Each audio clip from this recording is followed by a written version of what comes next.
Okay. Let's continue with Cianobacteria. First, let's remind that there are two dominant kinds of phototrophs based on their source of carbon. Photoautotrophs, they can fix CO2 into glucose, and there are also photoheterotrophs that can use another carbon source, use organic carbon. Now, Cyanobacteria, they are gram-negative bacteria, mostly oxygenic photoautotrophs. They can be found in diverse morphologies and account for 1/4 of all biomass production on Earth. And those are just examples of some Cyanobacteria nostoc. We will see nostoc in detail, or sort of that, spirulina and oscillatoria. There are different morphologies. For example, we have here single-cell Cyanobacteria. An example is Prochlorococcus. It's the most abundant phototroph in the ocean. And there are some other Cyanobacteria, but they form filaments. This is like a union of many cells going together into a long way. So examples of this is oscillatoria, nostoc, and anabina. And many cyanos form spores or something similar to a spore, and those are known as akinets. Okay, now it is a general agreement that Cyanobacteria were the responsible for the great oxidation event. What is the great oxidation event? Is the first, it's the rapid oxygenation of Earth's atmosphere for the first time. It occurred in between 2.3 to 2.2 billion years ago. And everything changed after that, completely in the Earth.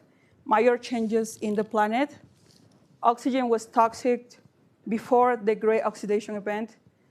So this led to the first mass extinction. So it was good for the Cyanobacteria because they now can do photosynthesis, and for other types of life, like, for example, humans, right? But for the past or oldest microbes, that was the end. One of the clues for this is the reports of stromatolites. They were reported approximately 3.8 billion years ago. And what are stromatolites? Those are structures of minerals formation with Cyanobacteria, or could be also, it could also contain other types of microbes. There are 4 major categories of prokaryotes found in these structures. First, Cyanobacteria, prokaryotes of uncertain systematic relations, so we don't know what kind of bacteria. Then sulfate-reducing bacteria, and finally, methane-producing archaeans. But Cyanobacteria have the larger cell. Their morphology are more complex, so it's easy to recognize them in these structures. And this arose hypotheses about the multicellularity of Cyanobacteria. After dating the great oxidation event, hypotheses began to be established about when multicellular Cyanobacteria appear. So we have the great oxidation event is in this part, and the first hypothesis is that multicellularity appears after the great oxidation event as an adaptation to newly oxidized habitats. And the other hypothesis says that multicellularity appears before the great oxidation event because this originated high abundance of Cyanobacteria. That's why we observe high concentration or release of oxygen in that point of time. Anyway, in the currently, we have this classification of cyanobacteria, section 1, section 2, 3, 4, and 5. The section 1 and section 2 describe the unicellular cyanobacteria. 3, 4, and 5 describes filamentous cyanobacteria. So in section 1, we have they are unicellular, colonial, aggregate in a common mucilaginous sheath, which is composed by exopolysaccharide. They can divide by binary fission or budding. And examples are Cyanobacteria. And then we have section 2. They are also unicellular, colonial, aggregated in a common mucilaginous sheath, EPS again. Divide by binary and multiple fission, resulting into the formation of biocides. Okay, so in section 2, we start to see a difference from section 1. They form biocides. Section 3, filamentous, uni or multiseriate, they can reproduce bifragmentation, hormogonium, and akinets. And I will explain later what are the functions of those specialized cells. Examples are spirulina and oscillatoria. Then section 4, filamentous, uni or multiseriate, reproduction by fragmentation, hormogonium, akinens. They have heterocytes that develops during nitrogen starvation. And examples are anabina and nostoc. And finally, filamentous and uni and multiseriate division in both planes, reproduction by fragmentation, hormogonium, and akinets. And again, in absence of nitrogen source, they can develop heterocysts. An example for section 1 is Cyanobacteria. They can divide by binary fission, as we can see here. For section 2, we have Pleurocapsa.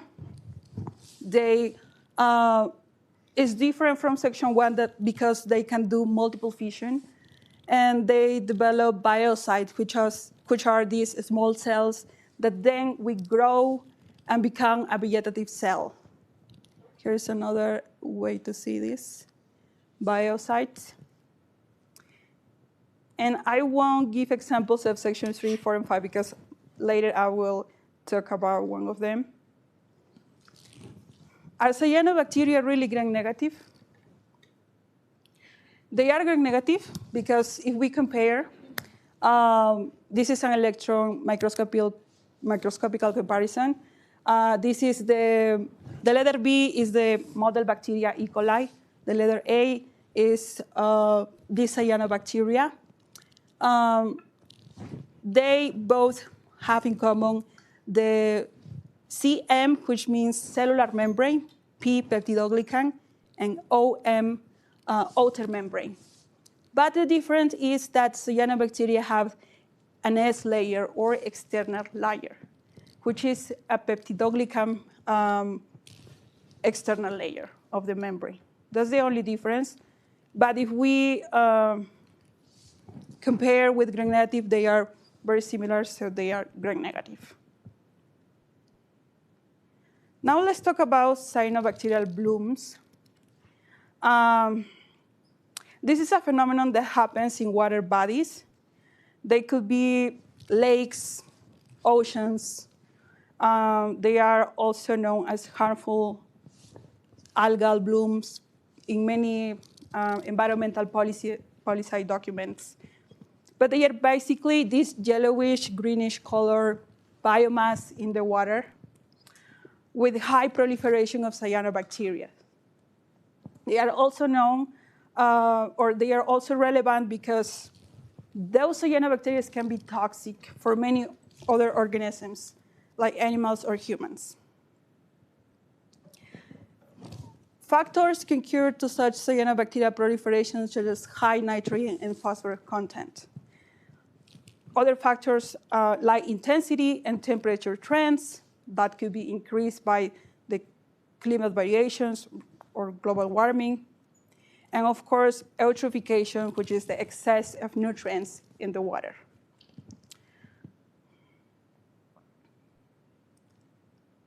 Okay, first. Okay. So one example of the cyanobacteria responsible for these blooms is Nodularia spumigena. It was found that it's more toxic when there is little nitrogen in the water but sufficient amount of phosphorus. And this is a satellite image of Nodularia bloom in the Baltic Sea. So given this, it's really important to establish measurements or regulation for water treatment to control the proliferation and accumulation of toxic cyanobacteria.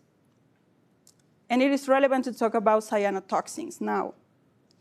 Cyanotoxins are harmful agents produced by cyanobacteria, and structurally they can be alkaloids, non-ribosomal peptides, polypeptides, non-protein amino acids, indole alkaloids, organophosphates, lipopeptides, and lipoglycans. Cyanotoxins are produced as a competitive advantage. So they want to protect themselves, the cyanobacteria want to protect themselves against predators, and they produce that. This is one of the possibilities. Organisms may be exposed to cyanobacterial toxins by drinking, bathing, or having contact with the water, the contaminated water. And as a consequence, they can suffer from cellular inflammation, oxidative stress. Then it could end up in immune disorders and reactive oxygen species that also can lead to have cancer in many cases. One example of this cyanotoxin is nodularians, and the group of these cyanotoxins are known as NOTs. They are hepatotoxins, they are pentapeptides, and is produced by Nodularia spumigena. It's very stable. That means it won't degrade as a result of light, temperature, and microwaves. It will resist those high conditions or extreme conditions. NOTs were reported in many places over the past 30 years, like Brazil, Australia, China, England, and USA. Finally, what can we do in these cyanotoxin situations? First, it could be a good way, and it's actually it's being utilized, monitoring via satellite imagery. Then the next logic step, identification of cyanobacteria. Is a cyanotoxin producer? We should answer that. Then cyanotoxin identification using some techniques like ELISA or UHPLC, which is a chromatography technique. And then sonification is important to avoid water contact and ensure adequate water treatment to avoid the eutrophication or accumulation of nutrients and then cyanobacteria. But cyanobacteria also play important ecological roles. So let's go to the good stuff. Cyanobacteria is present in microbial mats. First, what is a microbial mat?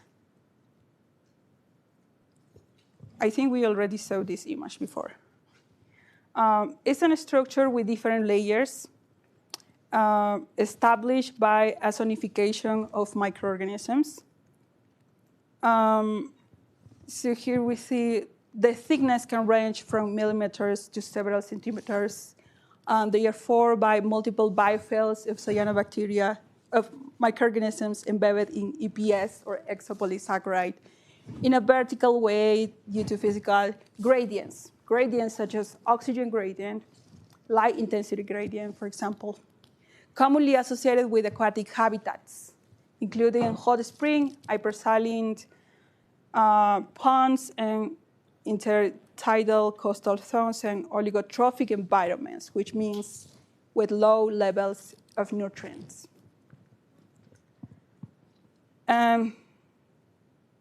Here is an example of how the different layers can interconnect. In the top layer, we see the blue layer, Cyanobacteria. They do photosynthesis. But in the very, very top, there is sand that could be deposited by air. Or also, it could be a cytonemine layer. And cytonemine is a photoprotective pigment produced by Cyanobacteria. And they are there to protect against UV radiation. As the level of oxygen becomes a low oxygen level, so other bacteria can take advantage of the habitat conditions for doing their own metabolism, like purple sulfur-bacterial layer, green sulfur-bacterial layer is created because of that.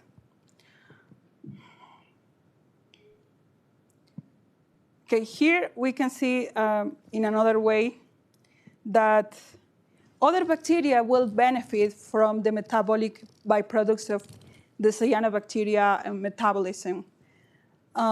They all take advantage of the biofilms too. For example, we can see cyanobacteria is producing organic compounds, and those will be consumed by aerobic heterotrophs, anaerobic heterotrophs, and anoxygenic phototrophs. The oxygen just goes until the first layers. Then there will be like an anaerobic environment, so other bacteria can take advantage of those conditions. And because this is a yummy sandwich, many animals can graze them. So to avoid grazing, they colonize extreme environments. Hot springs, hypersaline lagoons, in which the slow-growing microbial mats can grow. But in the past, they colonized all over the world. And that's why we can find some stromatolites like in this shape. Whereas there is another structure which it's important for its ecological role. And those are the biological soil crust. Biocrust is conformed mainly by cyanobacteria. They play an important role in soil stabilization and also in the putting some nutrients into the soil because they are conformed by different primary producer microorganisms. Here, a biological soil crust is a community of living organisms on the soil surface in arid or semi-arid system. That is different from the microbial mats. Typically composed of cyanobacteria, fungi, lichens, bryophytes, and algae. And principal function, soil stability. As we can see, it could be this thickness, very thick. But also, it could be with different topography. And one of these cyanobacteria can be part of the biocrust. And here, we can see there are different types of biocrust.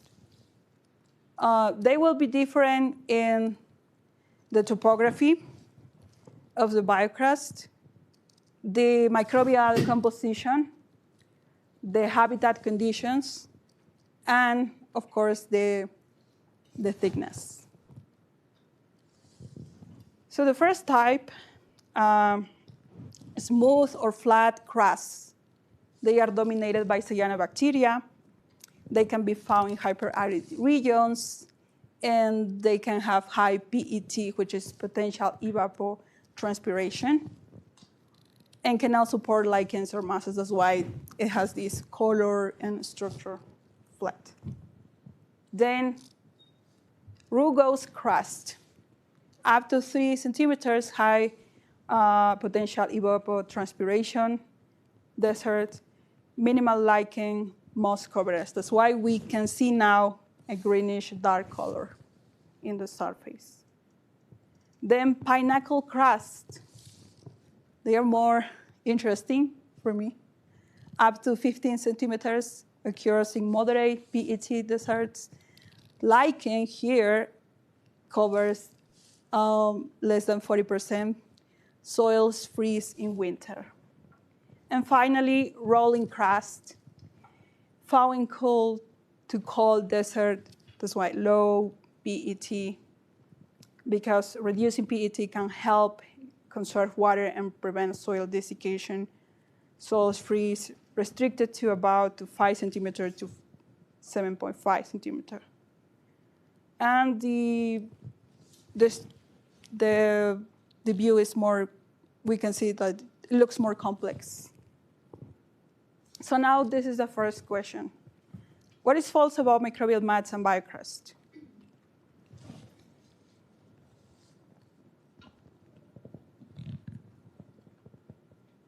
False. What is false?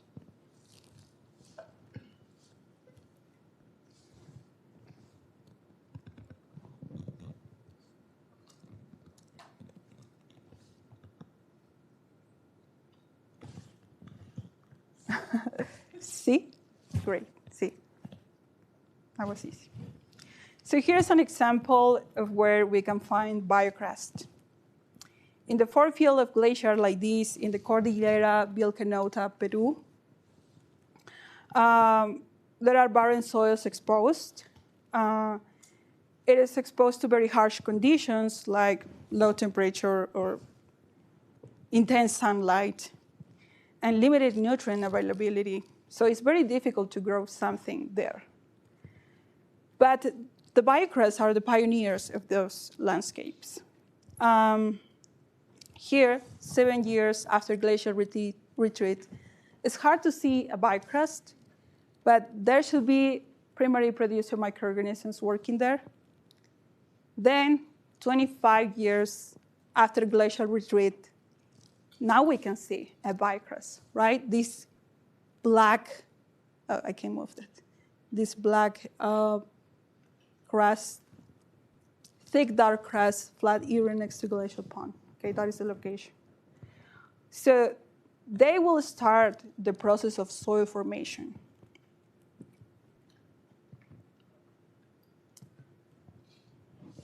So soil surface after crust formation.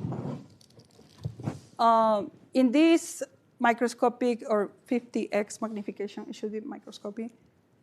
This is a picture from Steve. We can see dominant organisms. Here, these tiny balls. They are spherical, large, multicellular Cianobacteria. Nostoc. They belong to the Nostoc group. These bacteria can fix nitrogen, atmospheric nitrogen. And they allow succession of other life forms that can't have oxygen by itself. So when Nostoc experiences a shortage of nitrogen, cells respond with a strategy. They activate some genes that will generate or will form the heterocyst. Heterocyst is this specialized cell. So here we don't have good conditions of nitrogen. That's why this filament of Nostoc will create a specialized cell called heterocyst. When there is good conditions of nitrogen, it is okay to be just a filament of vegetative cells. Okay, but there are others specialized cells like akinets and ormogonia. Akinets can be formed when there are energy-limiting conditions, that is, unfavorable conditions. And Hormogonia, the opposite. They can be formed when there is favorable conditions.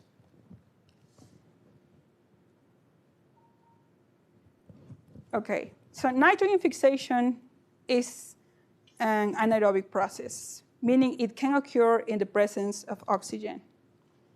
So, and why? Because the nitrogenase, which is involved in the nitrogen fixation, is inhibited by oxygen. So cyanobacteria developed a strategy for doing both, photosynthesis and nitrogen fixation. They separated the processes. Nitrogen fixation will occur only in heterocysts, while carbon fixation will occur in vegetative cells. Then the byproducts will go to the vegetative cells for its own metabolic requirements, of course.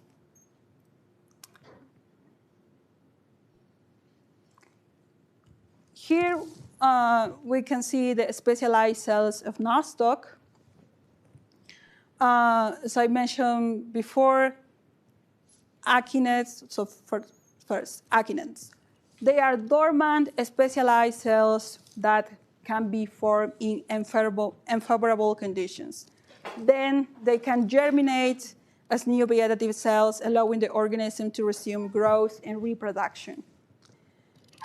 Then we have heterocysts. They do nitrogen fixation. And finally, Hormogonia. They are used for dispersal. When there is favorable conditions, they are filaments of cells and can establish new colonies. And it was reported that there is high abundance of Hormogonia when there is a good condition for a symbiosis or a mutualism between cyanobacteria and plants, for example. So they can release the Hormogonia to establish new colonization.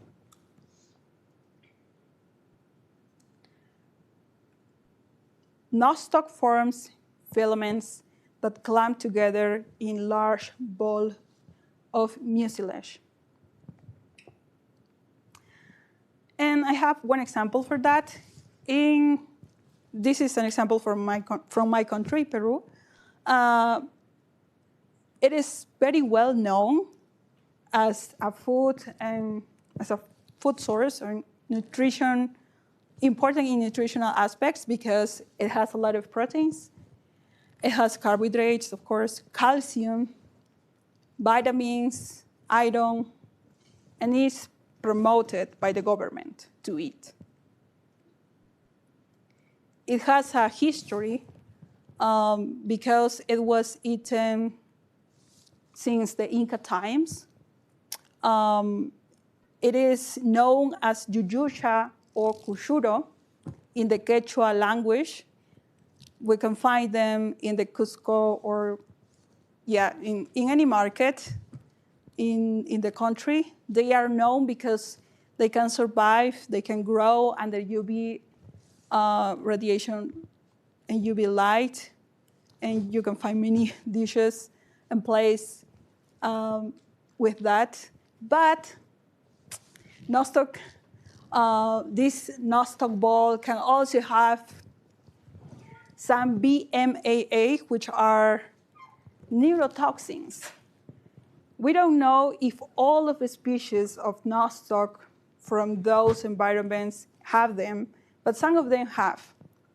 So BMAA, is a neurotoxin. It stands for beta-methylaminoL-alanine.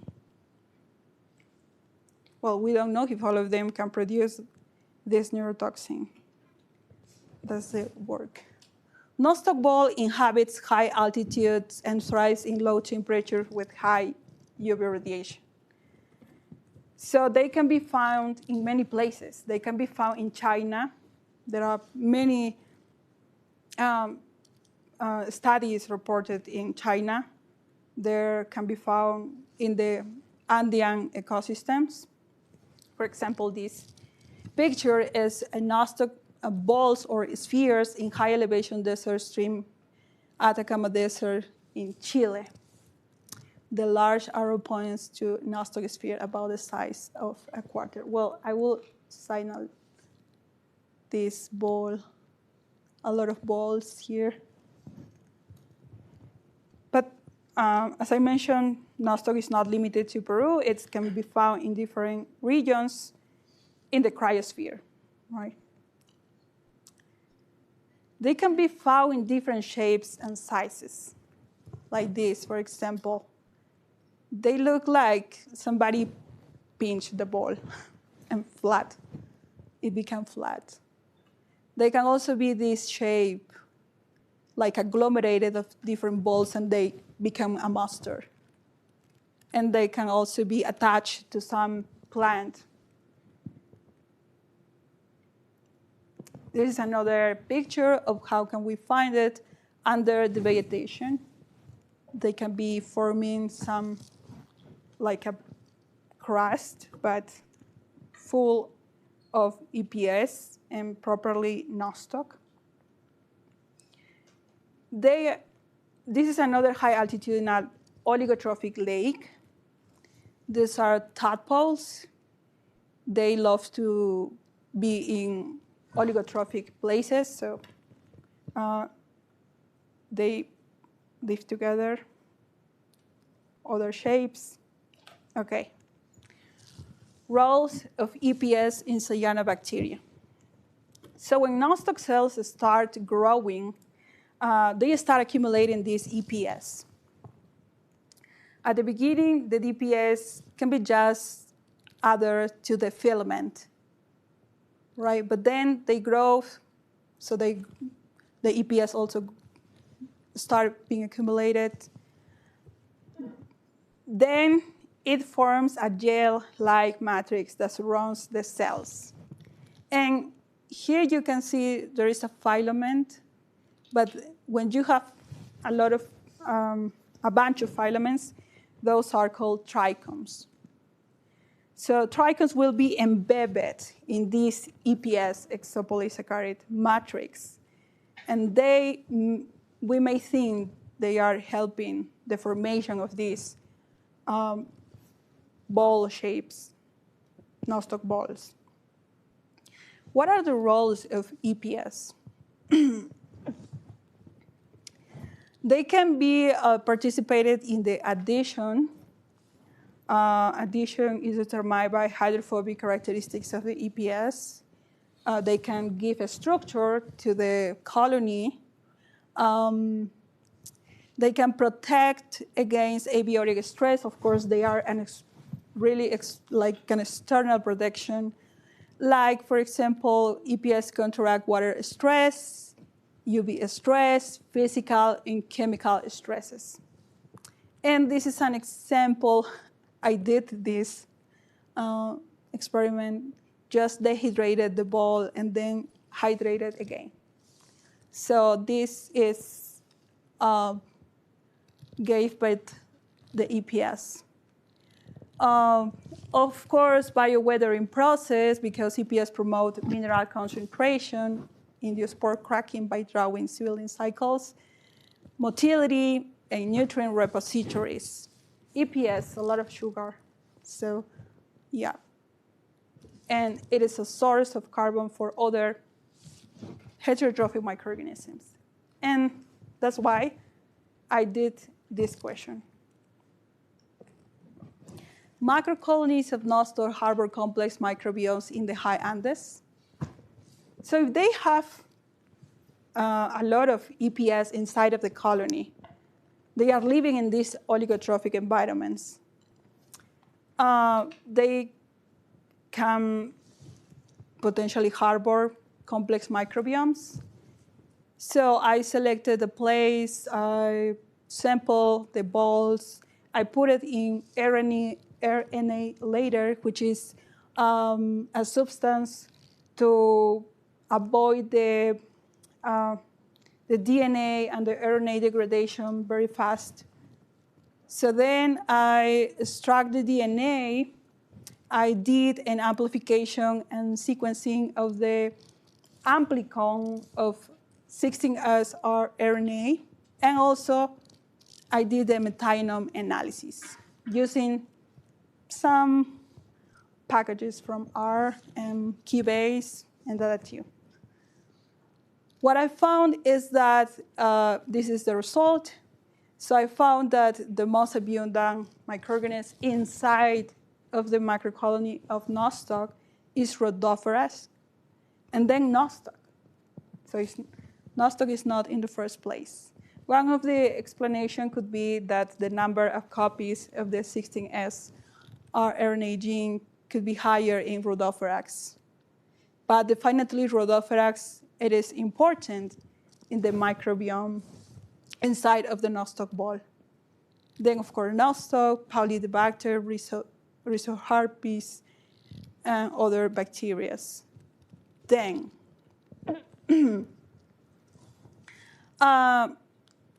so this is a result of the amplicon analysis.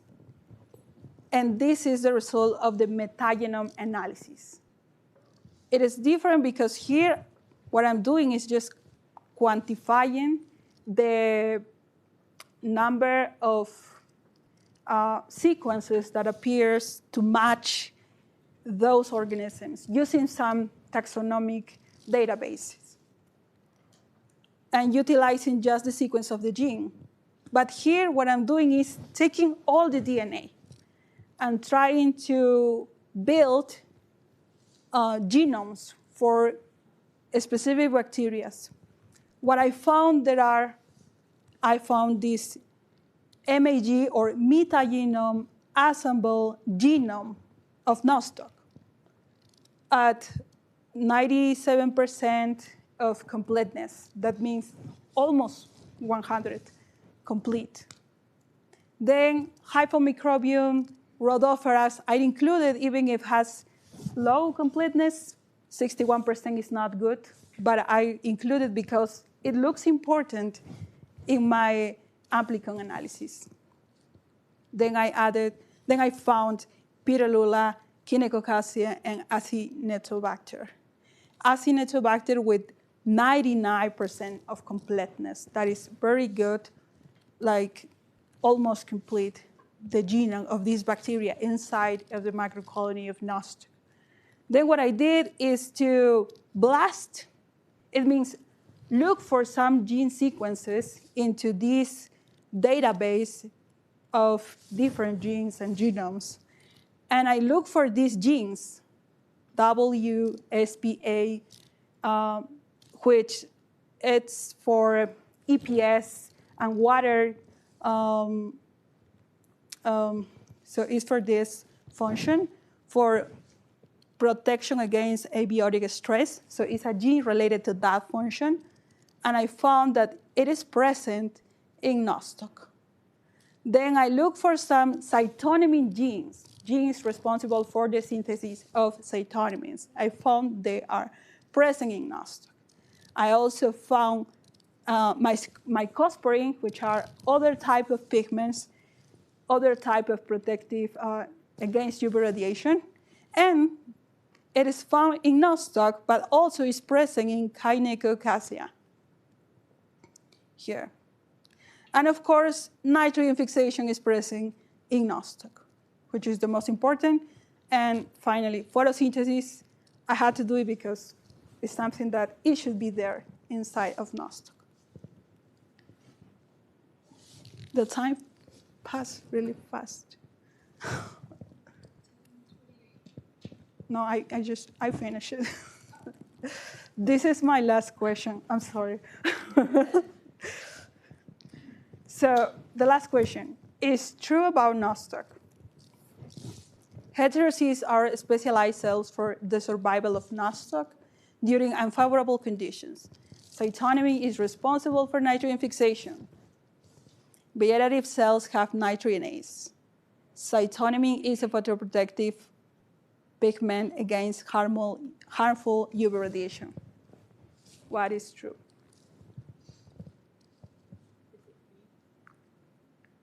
No.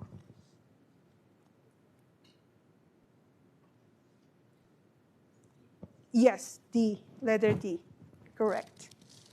And yeah, I finished. I'm sorry. I thought it would be more than we got. Thank you. Yeah. Okay. Should I disconnect? So Ruth gave a good introduction there to